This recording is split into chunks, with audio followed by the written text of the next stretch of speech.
Watson? Yes? Watch.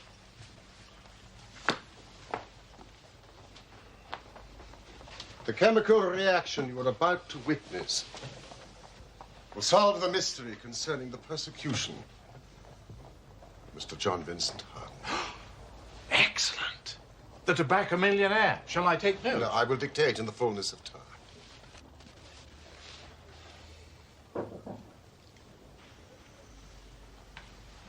There's a young lady wishes to see you, Mr. Holmes. This is not a convenient moment.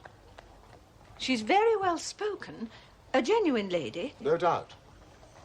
And persistent, too. Mrs. Hudson, I, too, am extremely persistent, especially when I'm working. It is a matter of great urgency, Mr. Holmes, or I would not be troubling you on a Saturday evening.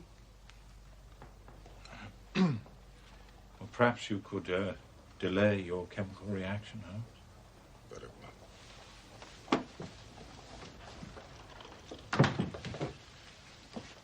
well. Do sit down. Miss... Violet Smith. Dr. Watson. Thank you, Mrs. Hudson. A genuine lady, I told you. Oh, please. Thank you. I'll be quite happy here. Very well. Miss Smith, you must tell us your matter of great urgency. It is obviously not your health. So ardent a bicyclist must be full of energy. Yes, I bicycle a good deal. Slight roughening on the side of the soles caused by the friction of the pedals. Excellent, Watson. The marks on your shoes. Oh, yes. Even if I have to travel a long way, I take my bicycle on the train with me, as I did today. You will excuse me, but it is my business. Yes, I nearly fell into the error of supposing you earned a living by typewriting, but of course it is obviously music. You will observe, Watson, a spatulate finger ends, which is common to both professions. There is a spirituality about the face, however, which the typewriter does not generate. This lady is a musician. Yes, Mr. Holmes, I teach music. In the country, I presume, from your complexion. Near Farnham, on the borders of Surrey. But please, let me explain why I am here.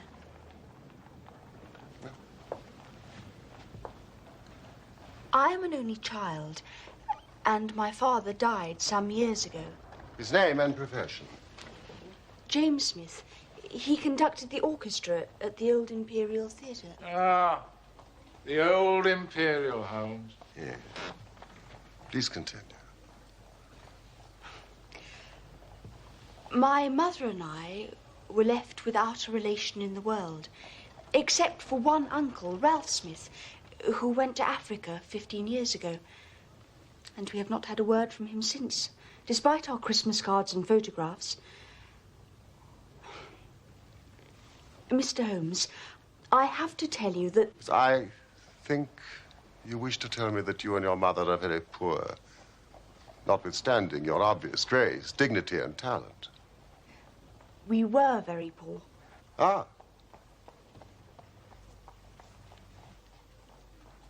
About 4 months ago, in February, we were told there was an advertisement in the Times inquiring for our whereabouts. You can imagine how excited we were, for we thought that someone had left us a fortune. I went at once to the lawyers whose name was given in the paper.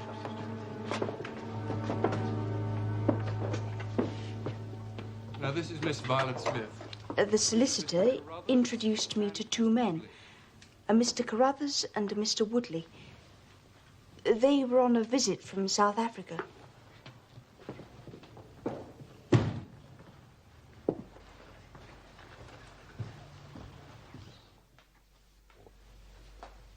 I wish I could tell you your uncle left you a vast fortune, but as I said... He died in extreme poverty.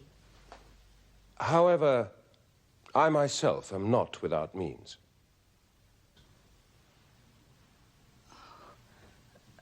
My mother and I never sought charity. No, nor do I offer it.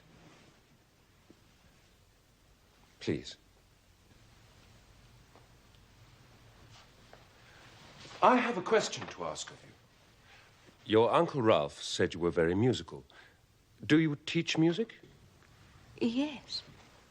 Miss Smith, I am now a widower with a 10-year-old daughter. Young Sarah.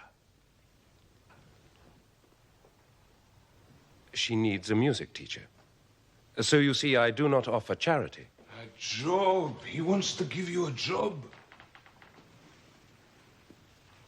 Whereabouts in London do you live, Mr. Carruthers?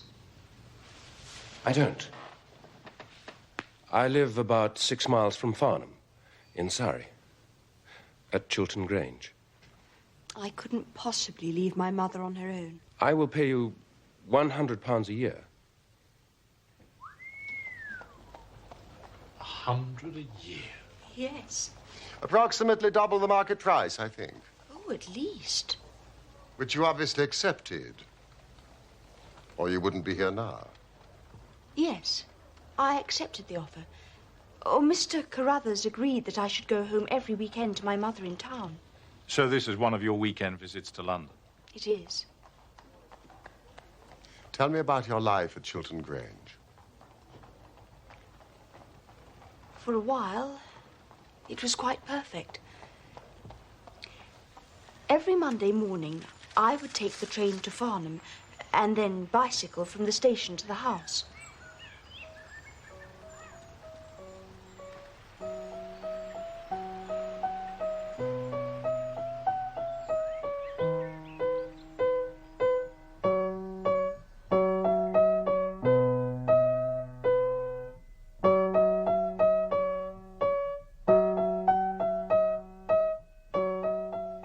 The little girl's name was Sarah, and she was delightful, as well as being a very good pupil.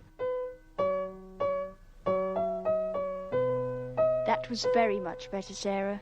May I try it again? Of course. That's why we're here. Mr. Carruthers was appreciative of my work and an extremely kind and considerate host.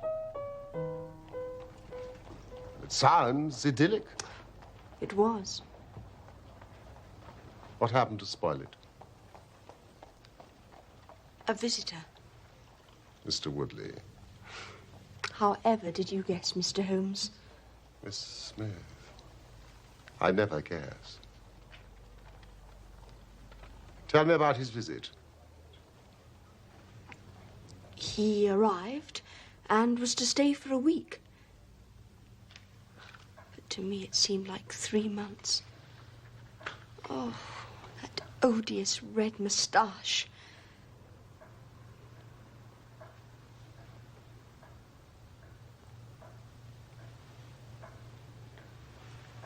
One evening, after dinner, Mr. Carruthers had to leave us for a minute to see somebody at the door. A gentleman to see you, sir.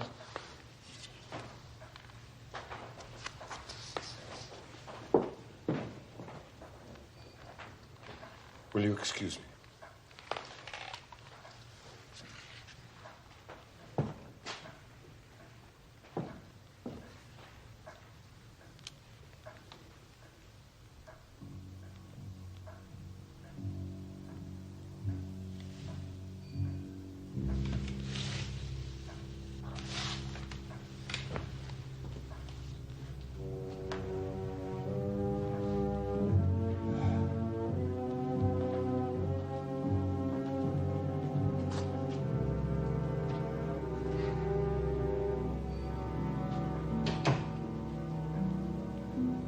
That's better. Better? In what way? Better to get the old folk out of the way. I don't regard Mr. Carruthers as old. Oh, yes, but he isn't young. Like us. I do wish you wouldn't blow smoke in my face, Mr. Woodley. Oh, I don't believe that for a moment. What don't you believe? When women say they wish you wouldn't do something, it generally means the exact opposite. I mean precisely what I say. Mr. Woodley, will you please leave me alone? No. To tell you the truth, I won't leave you alone. Not until I've said what's in my heart. Whatever do you mean? I'm not very well up in the social graces, but I'm prepared to learn. If you're prepared to teach me. Oh, this is absurd. It isn't absurd. I'm asking you to marry me. I mean it. It's from the heart. Money isn't a problem. I did very well out in South Africa. Whatever you're accustomed to, I can give you better. Better than you're accustomed to. Jewelry, diamonds. You want diamonds? Oh, I can give you diamonds. I don't want diamonds. Oh, you think about it. I won't rush you. I've thought about it. And the idea is ludicrous. Well, you can't blame me for trying. You're very beautiful. Listen, just to show that I know hard feelings. What about a little kiss to be going on with, Just a peck on the cheek. Woodley, will you please stop it? Oh, I told you before about women who say stop it. No! The more they struggle, the more fun it is. Mr. Carruthers, will you stop it?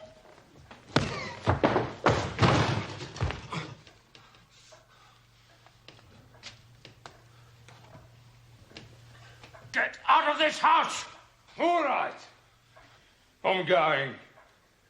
I'm not interested in old men. In old maids.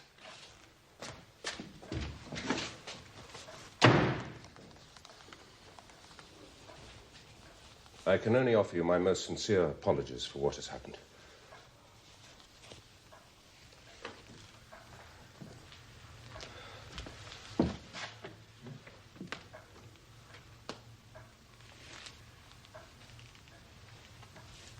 If I give you my assurance that it will not happen again, for my daughter's sake, will you stay? Yes. I will stay.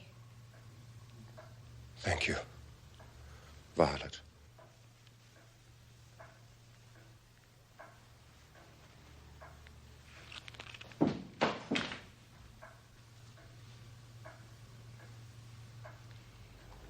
Mr. Woodley left the house, and I have not seen him since. The blackguard.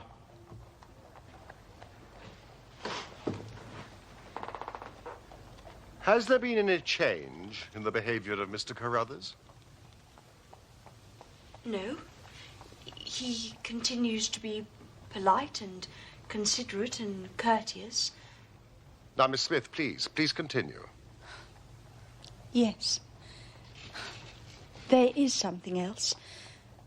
Oh, it may be a mere fancy of mine, but it seems to me that Mr. Carruthers shows a great deal of interest in me. Oh, he has never said anything. He is a perfect gentleman. But a girl always knows. So I believe. And I assume that these feelings that you sense from Mr. Carruthers are not reciprocated? Oh. He is a kind and generous employer, but I am already engaged. Oh, the name of this very fortunate young man is?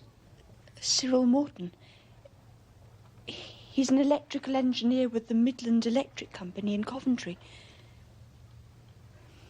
We're to be married at the end of the summer. We wish you joy.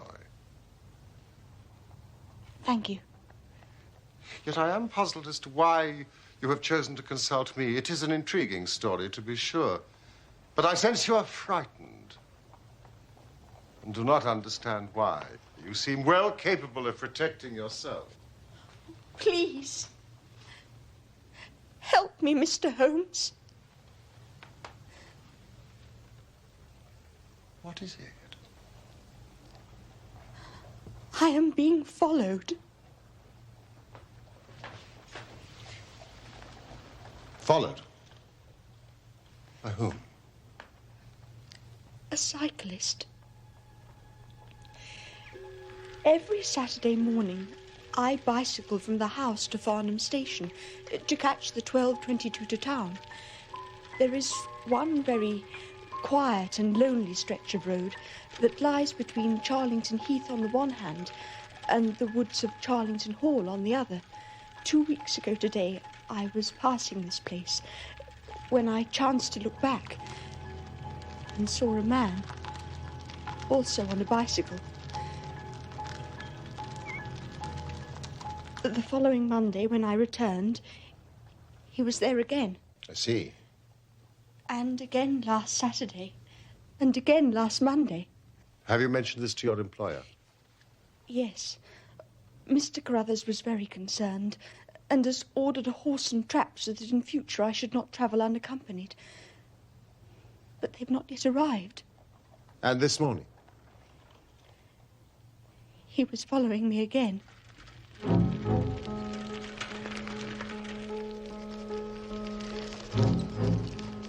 I slowed down, but he did the same. Then I stopped completely, but he did the same. So, I laid a trap for him.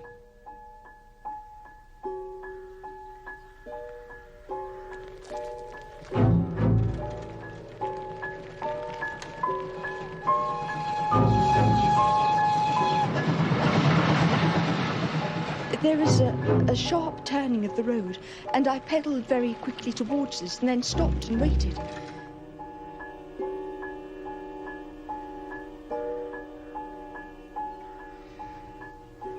But he seemed to disappear into thin air. Can you describe this man? I realize that you've only seen him from a distance. Yes. He wears a dark suit, dark spectacles, and he has a beard.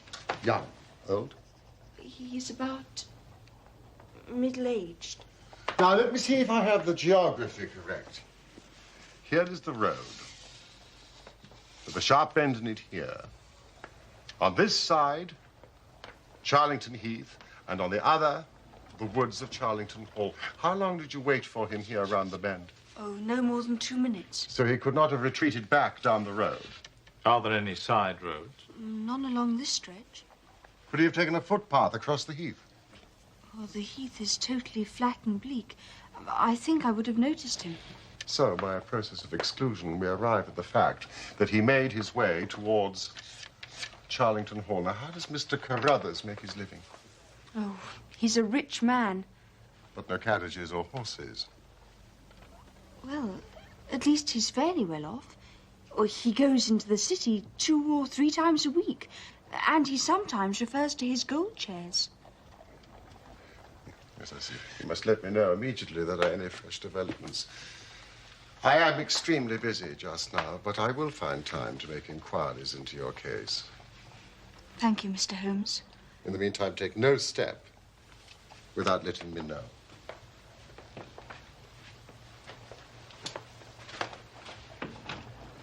I'm sure we shall have nothing but good news for you. I do hope so, Dr. Watson.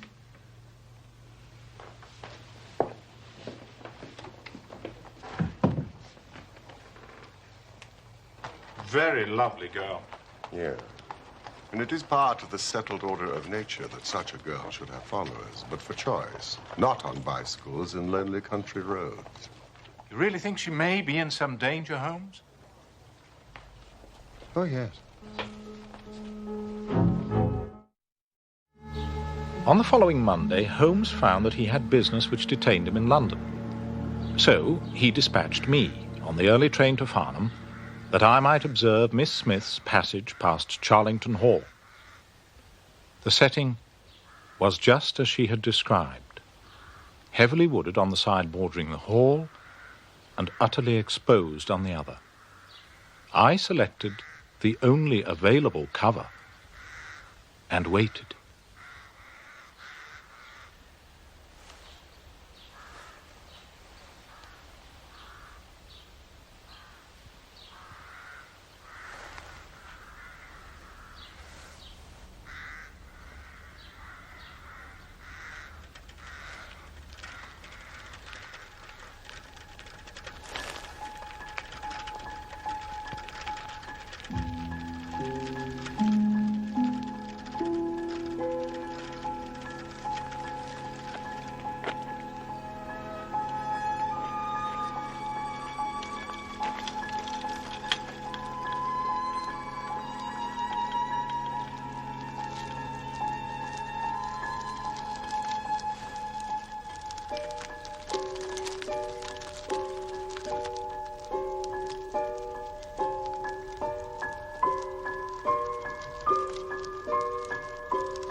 Watson, you have wasted your time. I thought I did rather well. No, your hiding place was ill-chosen.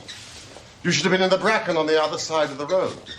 In that way, you would have had a close view of this fascinating, solitary cyclist. Thank you. As it is, you are 100 yards away and can tell me even less than Miss Smith reported to us last Saturday. You describe him as bending low over the handlebar? Yes, quite low. Yes, that's concealment again, which in your case worked perfectly. Oh, no, you really have done remarkably badly. He goes back to the Hall, and you come all the way back to London to call on a house agent. Well, I found the information I was seeking. You found the name Williamson, which conveys nothing to my mind. Well, we know he's elderly and respectable. And therefore unlikely to be the energetic cyclist that sprints away from that athletic young girl. Well, what should I have done? Gone to the nearest public house. That is the centre of country gossip. They would have given you every name from the master to the scullery maid. Instead of which you give me Williamson. Good afternoon, I wonder.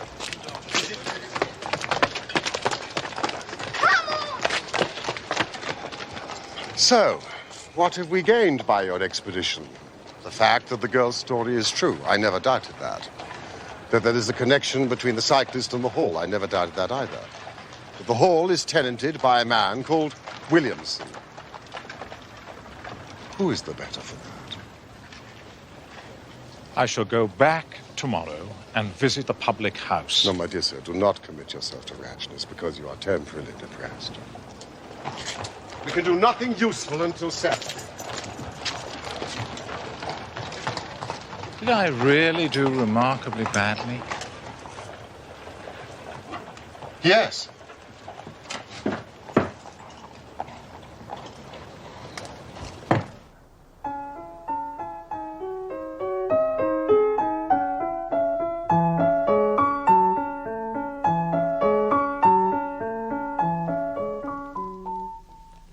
Very beautiful. Thank you, Mr. Crothers. It is a new piece. I need to practice it more. No, I don't mean the music. Violet, I have a question to ask you.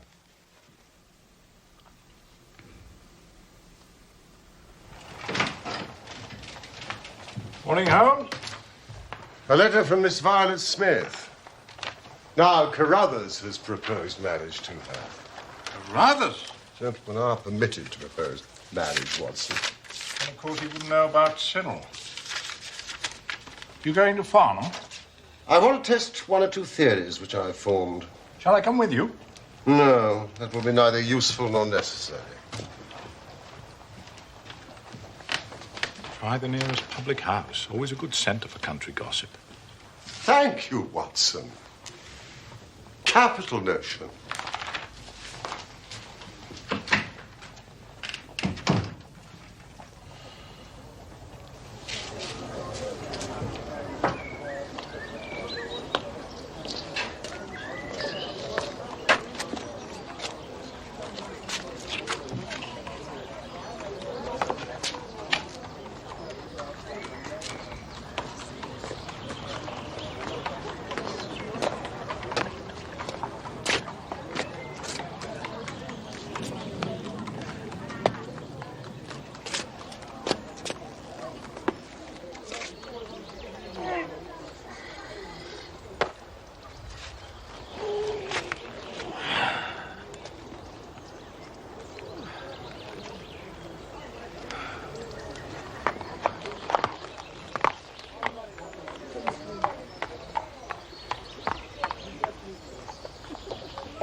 Good afternoon, landlord.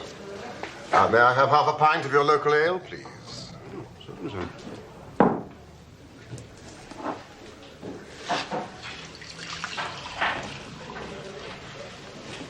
Here we are.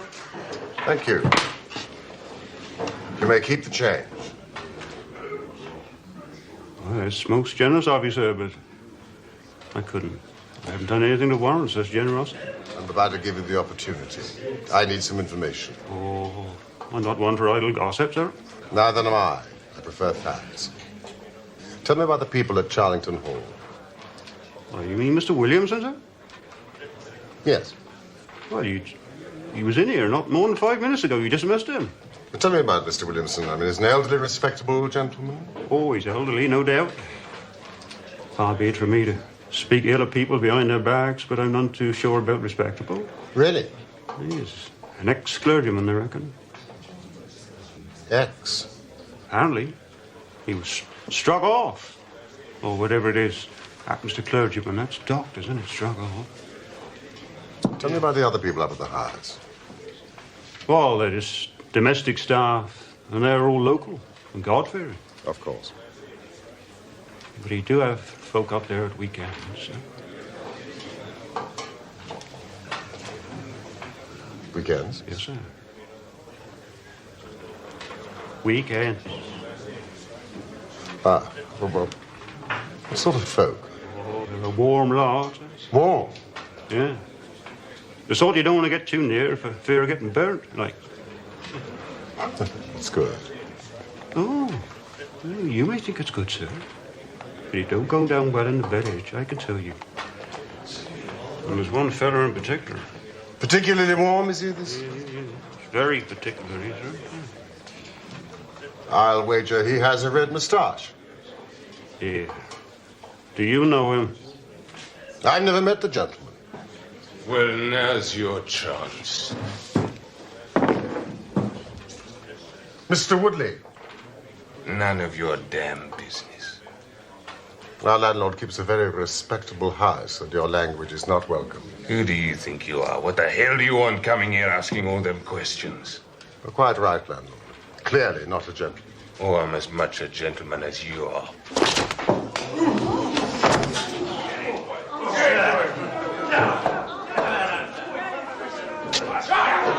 Everybody here will bear witness to the fact that I am acting in self-defense.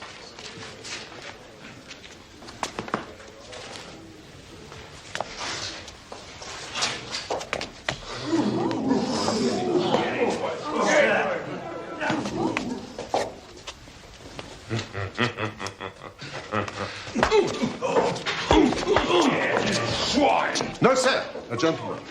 Only a ruffian deals the blow with the back of the hand. A gentleman uses the straight left. And I said I'm a gentleman.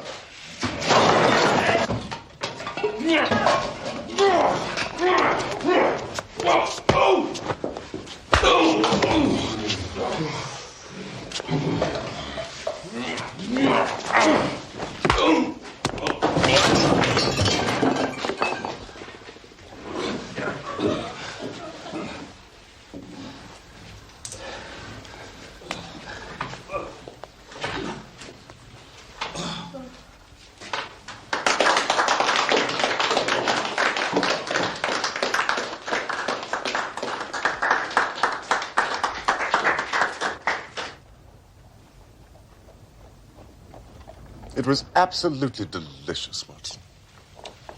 So I see. A straight left against a slogging ruffian. I emerged, as you see. And the slogging ruffian? Mr. Woodley was taken home in a cart.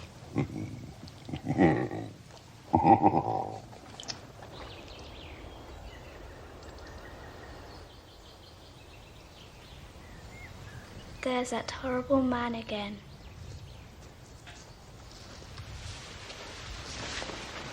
Which man? Look at this. What on earth does it come to read this?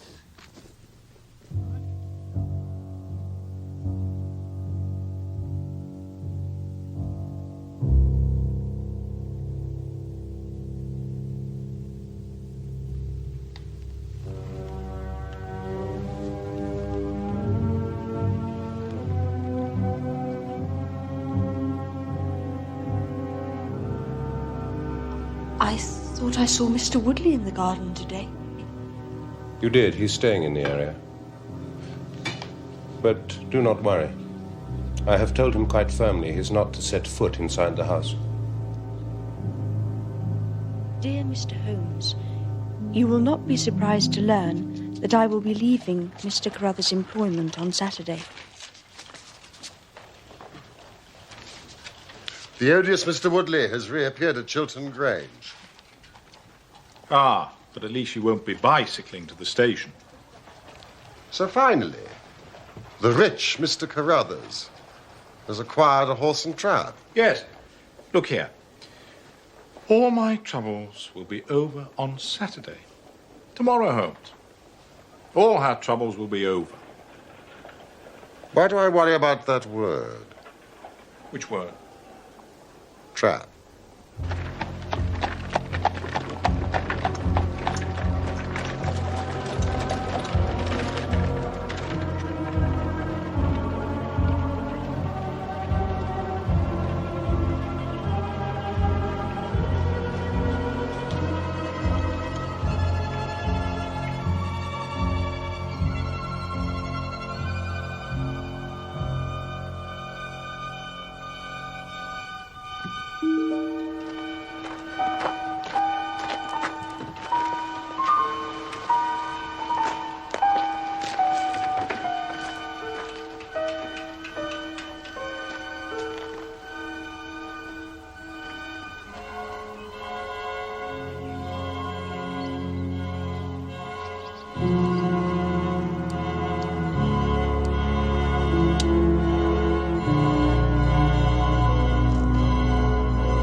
Oh, what a splendid morning, Holmes. It's acceptable weather for the time of year. Now, who would want to harm that dear girl on such a morning? I hope nobody. So why did you bring your revolver? I'm talking about my hope, not my expectation. Listen. What? I fancy that is our Miss Smith. She must be travelling by an earlier train. I've given a margin of half an hour, but she'll be past Charlington Hall before we can possibly meet her. So what can we do? We could run.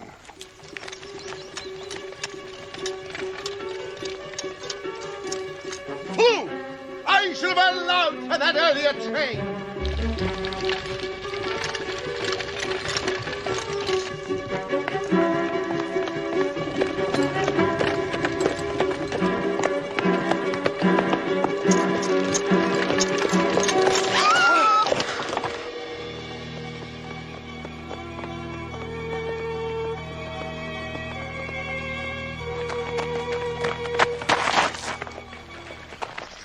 It's abduction. Watson, it's abduction. Murder, heaven knows what. Stop that horse.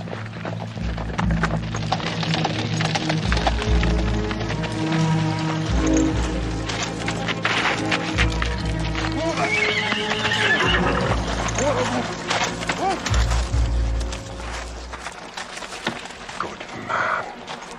Come on, Watson. Let's see if I can repair the consequences of my own blunder. Out.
Holmes. Where did you get that cart? Where is Miss Violet Smith? That's what I'm asking you. You were in her cart. It was on the road. There was no one in it. Somebody seems to have gone through this way.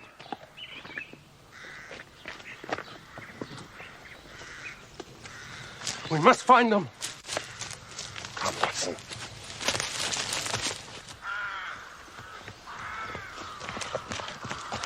Look! Do you know who this is? That's Peter, the groom. He was taking her to the station. He's alive. Pulse is strong. Mustn't be left lying there too long. Let him lie. We can't do him any good, but we might save her from the worst fate that can befall a woman. Where are you going? The house! They didn't go to the house. They went this way to the left. Are you sure? The cowardly dogs! Too late! Watson! Too late by the living dingo!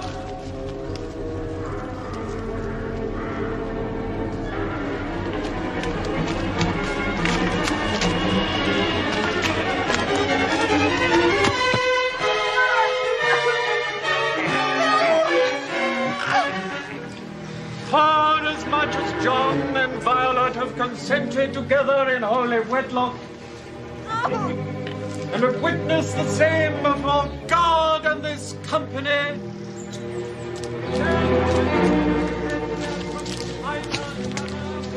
and have declared the same by the giving and receiving of a ring and the joining of hands, I pronounce that they be man and wife together. Congratulations. Thanks, old man. They're married. Welcome to the party, gentlemen. Let me introduce you to Mrs. Woodley. Don't, Carruthers. Carruthers?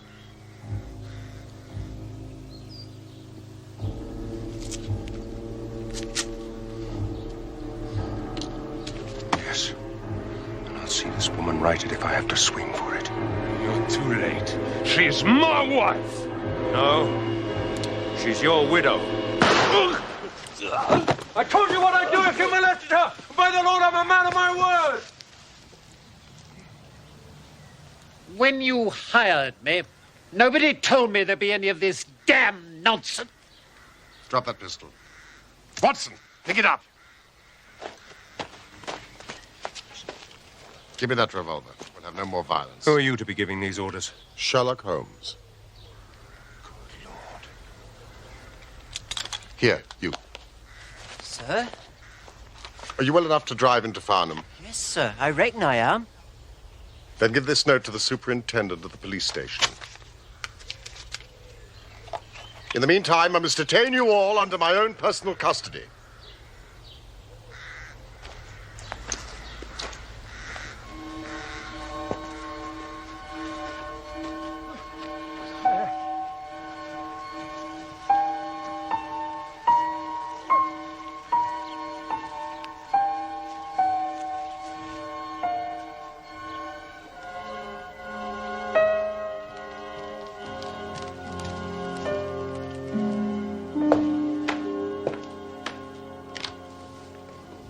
How are the patients, Doctor?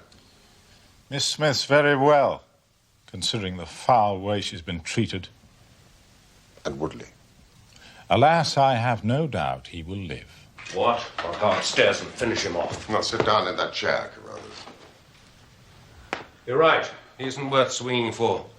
But you told me that girl is to be tied to Roaring Jack Woodley for life? You needn't concern yourself about that. I married them till death do them part. Under no circumstances can she be considered his wife. Are you sure? For two very good reasons.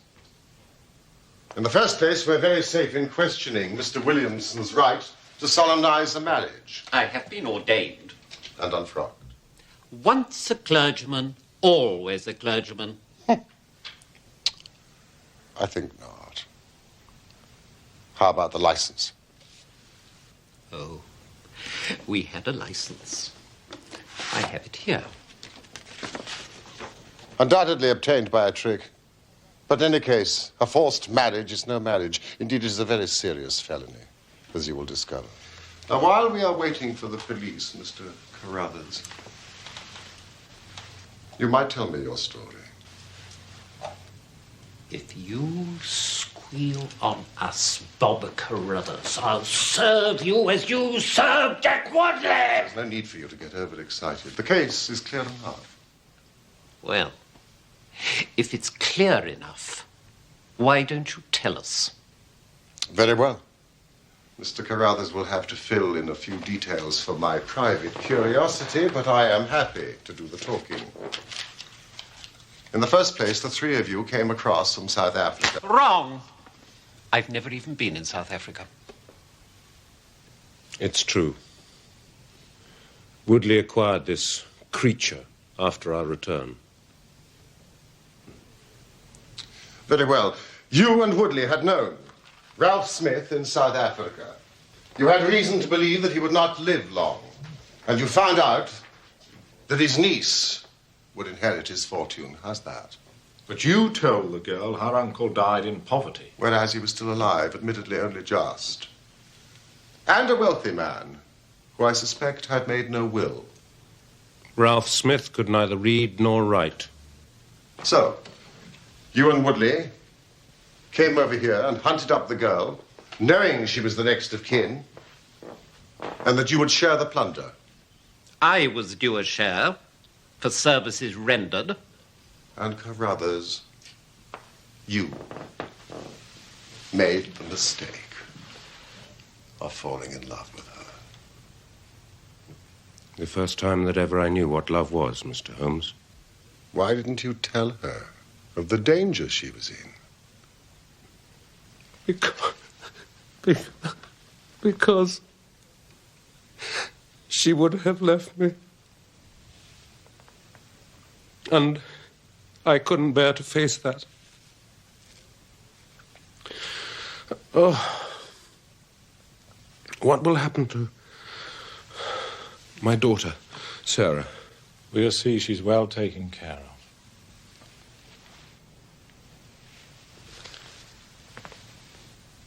You see, even if she couldn't love me, it meant a great deal to see her about the house and hear the sound of her voice. You may call it love, Mr. Carruthers. I should call it selfishness.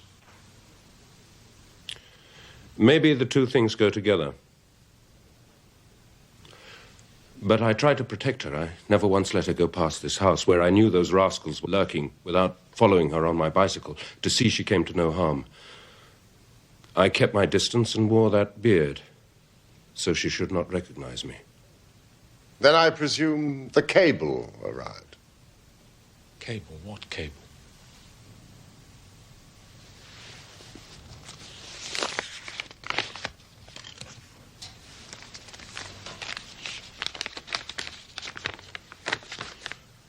The old man is dead. What old man? I imagine Ralph Smith in South Africa. Yes. But by this time, you and Woodley had quarreled and he had left the house.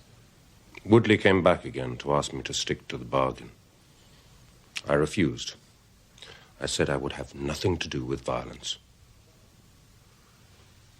One last detail.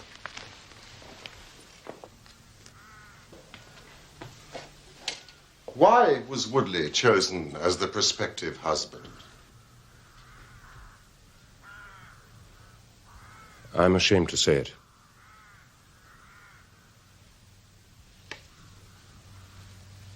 We played cards for her.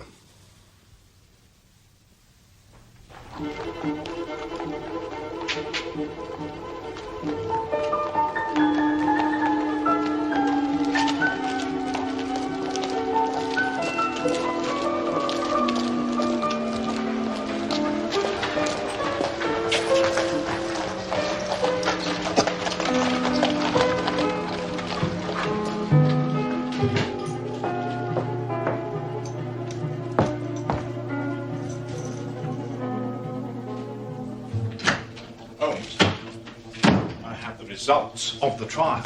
Listen to this. The judge, in summing up, said,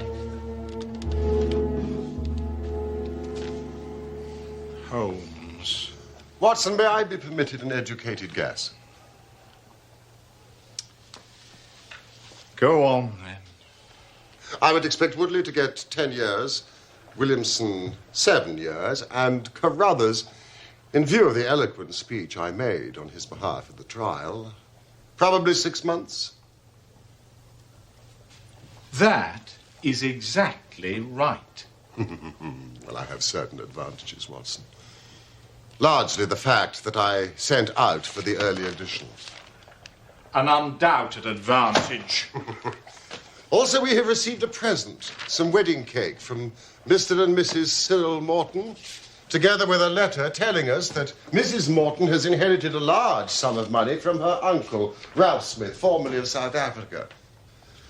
The happy couple are thoroughly enjoying looking after young Sarah Carruthers, while the father is in custody.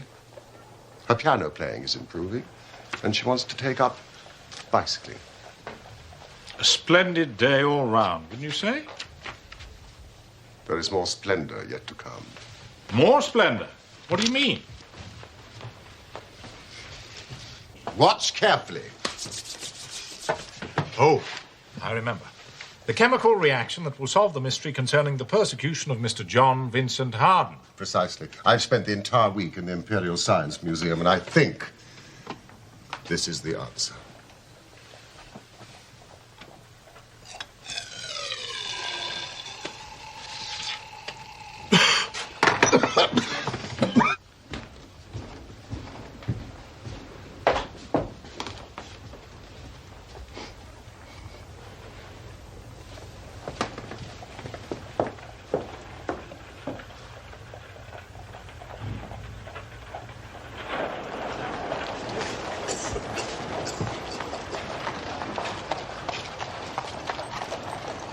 Is that the answer, Holmes? Yes, that is the answer, boss. Oh, then explain.